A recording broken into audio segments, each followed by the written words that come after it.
Hi hello नमस्कार मंडळी, welcome to मयूज life. आज मी मसाला शेवई किंवा शेवयाचा उपमा बनवणार आहे.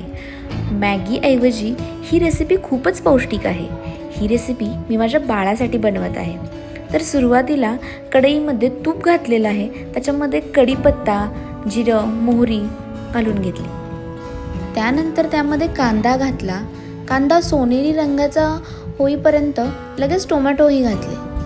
टोमॅटो लवकर शिजण्यासाठी मीठ घातलं, हळद घातलं, छान असं परतलं आणि मग शेवया घातल्या. शेवया छान भाजल्या गेल्या आणि मगच त्यामध्ये पाणी घातलं.